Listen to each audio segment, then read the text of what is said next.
por ejemplo, cuando sobrepasa el precio al costo marginal sobre el precio y se genera el índice de Lerner, ¿no? Si está más cercano a uno, eso es poder de mercado. Y si está más cercano a cero, obvio que no es poder de mercado.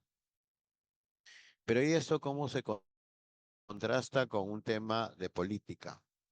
Bueno, aquí obvio que ustedes van a tratar de manejarla de la mejor manera de acuerdo a el país asignado a cada uno de ustedes, pero esta es una realidad que para el caso de Perú y para el caso de todos los países funciona bien, solo que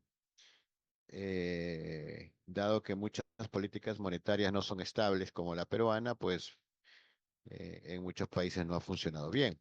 Ya, pero ¿a dónde vamos en los fundamentos? Los fundamentos de Zenón Quispe son microfundamentos, ya, o sea, parte de la micro y el poder de mercado también parte de la micro. Entonces, parte de los precios y si los precios se ajustan a una realidad monetaria estable, entonces podemos, digamos, vivir adecuadamente, ¿no? O sea, podemos satisfacer nuestras necesidades sin ningún tipo de problema. Pero para eso necesitamos una acumulación de riqueza. Y esa acumulación de riqueza tiene que ver con el comportamiento de oferta y demanda en el mercado. ¿De qué? De nuestra moneda. En este caso, la demanda monetaria. ¿Listo? Y él lo hace para una realidad de la década de los 90, donde salíamos de una gran crisis económica, ¿no? Con como la hiperinflación, que durante el primer gobierno de Alan García, pues llegó a ser durante todo el periodo 1.000.000% de inflación.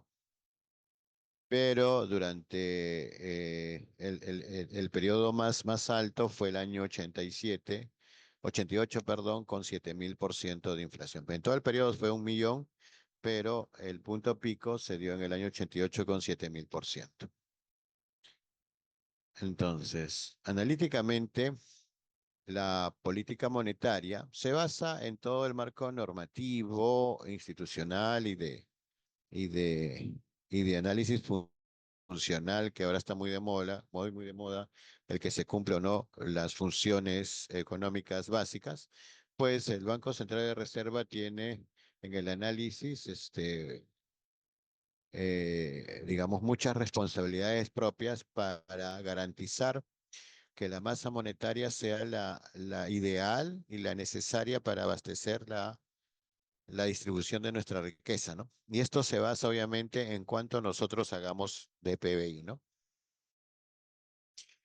Y el PBI de nosotros, si bien es cierto, no crece por más del 5%, y eso es evidente, y ya hemos comentado mucho sobre ese tema, desde el 2012 a la fecha, pues nuestro, ¿cómo se llama? Nuestro ratio por excelencia ha sido alrededor del 3%. Y ya sabemos que si no crecemos por encima del 5%, estamos en problemas, ¿no? Eso es lo que tenemos que tener en mente para poder desarrollar un mercado sostenible, ¿no? Y atento a la necesidad que podamos tener como individuos y como sociedad, ¿no? Repartiendo nuestra riqueza. Entonces, el flujo monetario que se establece a través del Banco Central de Reserva tiene como gran fundamento el establecimiento de cuánta riqueza hemos producido en un determinado año. ¿No es cierto? Nosotros hemos tenido algunos años atípicos. Desde el 2000 en adelante, algunos años atípicos, como por ejemplo el 2008, ¿no? Entonces ahí nos puede ayudar el recordar que en el 2008 tuvimos el problema de la crisis asiática, ¿no? Y por eso que con la crisis asiática tuvimos que aplicar una política keynesiana, ¿cierto? Y esta política keynesiana que tiene que ver con el incremento del gasto público a través de proyectos de inversión para inyectar dinero y que la población más vulnerable pueda tener trabajo y no solamente eso, sino que dinamizar o tener una dinámica preestablecida sobre sus gastos funcionales en el consumo más básico que es la alimentación. inflación. Y eso se pudo hacer en el 2008 sin ningún tipo de problema. ¿Por qué? Porque estábamos en el boom minero y además teníamos una correlación y un complemento muy interesante con el gas barato que teníamos. Entonces eran la confluencia de dos elementos, minería y energía barata. Luego, ¿no? El establecer una priorización, si hacemos o no un mecanismo de mantener dolarizada nuestra economía, la cual no ha sido necesaria, porque nuestra moneda hoy es muy fuerte. Es más, países como Bolivia y Brasil tienden a comprar nuestra moneda porque se sienten que tienen más estabilidad que con el real brasileño y con el peso boliviano en Bolivia, ¿no? Luego, ¿qué es lo que debe monitorear cuánto se demanda de dinero? Bueno, una de las cosas, uno de los indicadores matrices es la inflación. No, y la inflación, pues, en los últimos años se ha comportado bien, salvo en el 23. O bueno, salvo en el 23 y salvo en el 21, ¿no? Cuando tuvimos el 22, si no me equivoco, cuando tuvimos la inflación generada por el gobierno de Castillo, que llegamos a 8 puntos. Entonces ahí tuvimos un golpecito bastante directo, ¿no? Que nos marcó mucho en el sentido de que la inflación estaba por encima del 8%. Pero dado que es una variable estable, o sea, hay que entender en el contexto, ¿no? O sea, de la economía, variable estable quiere decir que así exista un gran golpe en la economía, un gran shock en la economía, nosotros resilientemente en el corto plazo, la inflación, en este caso la variable inflación, regresa a su estado originario, que en este caso para el Perú está alrededor del 3%. Y eso ocurrió.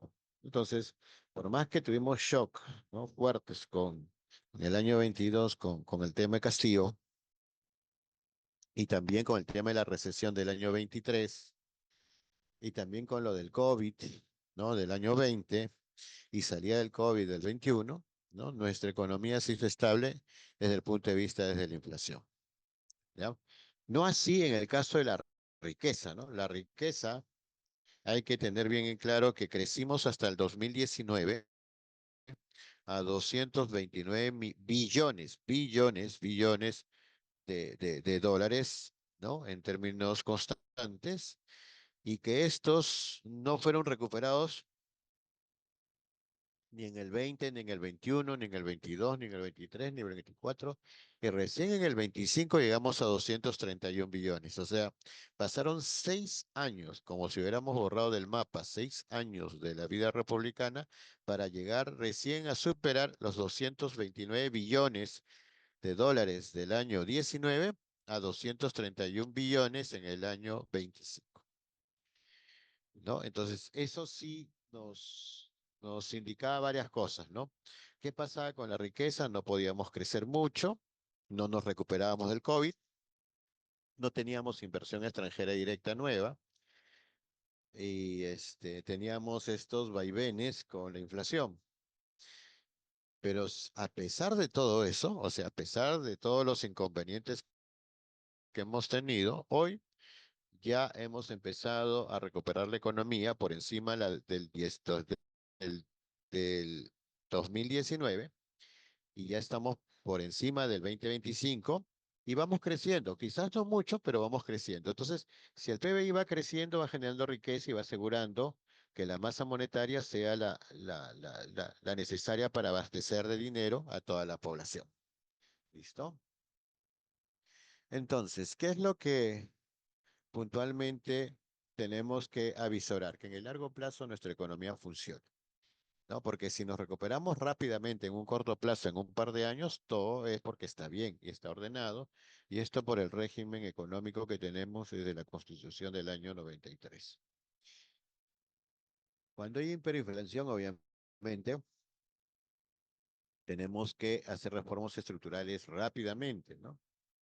Y se plantean algunas hipótesis que son las que se aplicaron justamente cuando salíamos de la hiperinflación de Alan García. para estabilizar la economía. Toda esta parte lo desarrolla de una manera interesante Zenón-Key. Y aquí es donde quiero llegar, ¿no? Entonces, el logaritmo de la cantidad nominal deseada del agregado monetario debe ser explicado por el logaritmo del PBI, ¿no? El Producto Bruto Interno Real o en términos constantes. Y además por la inflación. Te están dando cuenta que el comportamiento, ¿no? De la cantidad demandada, ¿no? De la política monetaria, que es el circulante más los depósitos a la vista, ¿no es cierto? Si está explicado en función a nuestro PBI, en función a la inflación, obviamente el PBI en logaritmos y la inflación sin logaritmos, es evidente que siendo un índice, no lleva inflación. Los índices no llevan inflación, las tasas no llevan inflación, solamente las cantidades monetarias. Por eso que aquí es evidente que tenemos este análisis, ¿no? Entonces, ¿qué es lo que va a ocurrir? ¿No? Cada uno tiene su país asignado, va a buscar su información del circulante y los depósitos a la vista, obviamente va a generar el M1, le va a sacar el logaritmo, ¿no? Igual a su PBI y va a tener el índice de precios al consumidor y con esa información va a correr este modelo. ¿Con qué intencionalidad? De saber cómo se comporta o cómo es el comportamiento de la demanda monetaria en el país para el cual se le fue asignado. Entonces, cada uno va a tener que ir trabajando, ¿no? Circulante y depósitos a la vista, desde el año 90 en adelante. Si nos falta datos, ¿qué deberíamos hacer? Imputar datos. La imputación es algo que es necesario y que se basan en los elementos que ustedes analizaron, seguramente todos los que fueron a macroeconometría, ¿no? Cuando pudieron hacer la tasa de crecimiento en primera instancia, la interpolación en segunda instancia y la media geométrica como tercer elemento de análisis. Entonces quiere decir que si me están pidiendo desde el año 90 hasta el 2025, ahora lo haré hasta el 2026 porque tengo la capacidad de imputar datos. Entonces, por lo pronto, ¿qué es lo que les voy a pedir? Les voy a pedir su circulante, depósitos a la vista, su PBI y su inflación del país asignado. ¿Correcto? Esta información en términos constantes, ¿no? El IPC obviamente tal cual, ¿no? Y una vez que lo tengamos así, recién hacer el modelo. Y entonces, yo les voy a pedir a cada uno de ustedes que trabajen esta información para que podamos tener la lista, ¿no? Y poder sacar la regresión respectiva. Entonces, en este momento, cada uno de ustedes va a entrar a su máquina y va a comenzar a buscar el circulante y los depósitos a la vista de su país asignado, su PBI, que ya la mayoría lo debe tener, y el índice de precios al consumidor. Ya con eso van a tener y van a poder explicar luego el comportamiento de la demanda de dinero, ¿no? Donde es el M1, que es el circulante y los depósitos a la vista, para saber en su momento si este comportamiento, ¿no? Es estable, está creciente, está decreciente. Funcionalmente, en el caso, ¿no? Evidente de los países, lo que necesitamos es que por lo menos sea constante, ¿no? Cuando ustedes le ponen el filtro de Hodry-Prescott, se observa que hay un comportamiento constante. Y nosotros hemos podido corroborar que a partir de la estabilización de nuestra economía ha sido constante y creciente. ¿Por qué? Porque nuestra riqueza ha crecido, ¿no es cierto? Probablemente para otros países no ha sido así. Y entonces, si no ha crecido, no es nuestra riqueza, es decir, nuestro PBI, es muy probable que nuestra oferta monetaria, nuestro circulante haya decrecido. Entonces, o por lo menos se ha mantenido bajo y no hayamos podido, bueno, no haya podido establecer una conducta de estabilidad y sostenibilidad para el criterio de la economía del país asignado, ¿no? ¿Y qué es lo que se quiere establecer con todo esto, ¿no? Por ejemplo, cuando hay un shock, el test de estabilidad, que es el QSUM cuadrado o las pruebas de Chow, nos permiten establecer si hacen un impulso o respuesta, pueden llegar a ser estables en el tiempo. En este caso particular, lo que quisiéramos es que el modelo funcione, que el logaritmo del circulante con los depósitos a la vista deben ser explicados adecuadamente por la riqueza y por la inflación.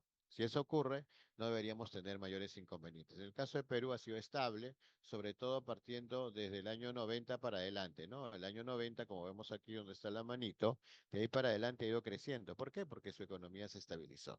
No todas las economías van a estar así. Obvio. Han tenido problemas, por ejemplo, la economía boliviana, la economía brasileña, la economía argentina, ¿correcto? En el tiempo. ¿Por qué? Porque su economía ha tenido muchos shocks, ¿no es cierto? Esos shocks han permitido o han generado impactos o externalidades negativas que las poblaciones no han podido establecer y recuperarse en el tiempo. ¿No? Argentina, por ejemplo, en lugar como Perú ha estado creciendo, Argentina ha estado decreciendo. En el caso de Brasil, Brasil ha tenido topes, no de crecimiento y de decrecimiento, ha habido ciclos, ¿no? En el caso de Bolivia está decreciendo, ¿no? Entonces hay que ir examinando país por país para que se pueda, obviamente, ver cómo es el comportamiento de la demanda monetaria. Ahora, hay algunos agregados que pueden servir para el análisis, ¿no? O sea, por ejemplo, los shocks, habría que ponerle en algunos casos alguna variable de control, ¿no? Para que el modelo sea más estable. Sobre todo si ha habido un shock de inflación o de hiperinflación. En el caso de Perú lo hubo, pero del año 90 para adelante no lo ha habido. Entonces está tranquilo, ¿no? Pero en otros casos sí ha habido procesos de hiperinflación. Venezuela, que ha llegado a 3 millones% de inflación, ha generado pues un impacto negativo. ¿Ya? Entonces eso para tenerlo en consideración. Listo. ¿Qué es importante una vez que hayan llegado a su determinación de las variables que les he pedido, ¿no? El circulante, más el depósito a la vista que va a generar el M1, el PBI, la inflación, hay que ver su orden de integración. ¿Cómo ven el orden de integración? Tienen que sacar sus pruebas de estacionariedad, ¿correcto? Su Dickey-Fuller para saber si es I1, si es I2, ¿no es cierto? Si es I0, ya saben que los índices tienen alta probabilidad de ser I0. Entonces hay que estimar el modelo según lo que le salga, ¿correcto? Si de esa manera tampoco corre, tienen que ponerle una variable de control o una variable instrumental, ya para que de alguna u otra forma ustedes puedan ajustar el modelo y les pueda salir mucho más robusto, eficiente y consistente.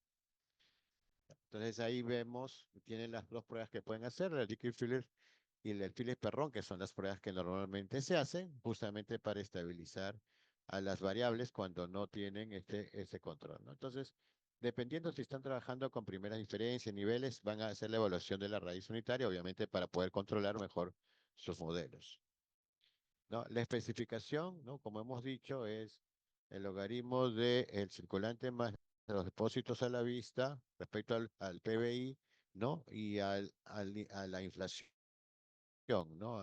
Al PIB, ¿no? En este caso le podemos ir. Entonces, podría ser, también algunos consideran que puede ser considerado como la tasa de interés nominal. Bueno, algunos, pero es preferible que en lugar de esos, también mencionado por Zenón Quispe, la tasa de referencia, que es la tasa de interés real sobre el cual se mide el mercado financiero de cada país. Entonces, en lugar de colocar la inflación, podrían colocar la tasa de referencia, sí, que es la tasa de interés real de cada uno de los países en el Banco Mundial. Listo. Entonces, el paper se lo voy a dar al delegado, ¿no? Delegado que es Michael, ¿no? Y ustedes van a repasar toda esta parte. ¿Qué van a hacer? Miren, para el tema del parcial, ya, cada quien va a estimar su modelo y lo va a traer hecho el día del examen. Lo va a traer impreso y va a hacer su análisis, ¿no? De qué le salió, por qué le salió así, ¿correcto? En el modelo que se les está mandando a hacer. ¿Ya? Y sobre eso van a tener un máximo de 4 puntos. Obviamente, si está bien hecho el análisis. Puede ser 3, puede ser 2, si no lo han hecho bien. ¿Ya? Pero dedíquense a hacerlo bien. Entonces, para que tengan su nota parcial, ¿ya? Entonces, hoy, vamos a ponerlo para mañana. Mañana a la medianoche, las bases de datos completas de cada uno de ustedes. ¿Ya? Y eso es sobre un máximo de 1.5. Y los otros 2.5 después de hacer su modelo cuando me lo entregan el día lunes. ¿Correcto? Vuelvo a replicar. Ahora, buscar esta base de datos de su país asignado. Van a buscar su circulante, su depósito a la vista, su PBI y su tasa de inflación. Si no es la tasa de inflación, la tasa de referencia del año 90 hasta el año 25 con el dato 26 imputado. Eso me lo van a presentar hasta mañana a la medianoche. Ya con eso pueden estar ganando 1.5 de los 4 puntos que van a tener sobre este ejercicio. Y el día de que se llega al examen, que es el día lunes, que es presencial, no es virtual, no es bajo ninguna temática en ese sentido. Entonces ahí me entregan su pequeño informe de 2, 3 páginas, donde hacen su modelo, donde hacen la evaluación de estacionariedad para ver el grado de integración y sacan finalmente su modelo final. Ya sobre eso, 2.5 más. Si es que está bien el modelo, está bien sustentado, está bien refrendado, pueden llegar hasta 4 con respecto a esto. ¿Listo? ¿Alguna consulta o pregunta? Profesor, bueno, Michael, dígame. no hay países todavía asignados. No hay países asignados. Ah, listo. No. Entonces ahora yo te mando la lista de los países asignados. ¿Te ven? Y ya se los pasas a tus compañeros. ¿Alguna otra pregunta?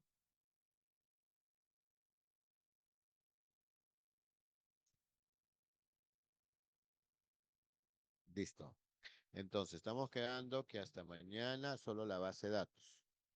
Mañana a la medianoche. Y el día del examen se me entregan en impreso su modelo. Cada uno con su país asignado. ¿Listo? Ok, profesor. Bien. Muchas gracias. Lista, se lo paso a Michael dentro de 20 minutos. ¿Ya? Ah, el paper de una vez te lo estoy pasando a tu WhatsApp para que tú lo puedas tener. Ok, ok. Gracias, profe. Ah,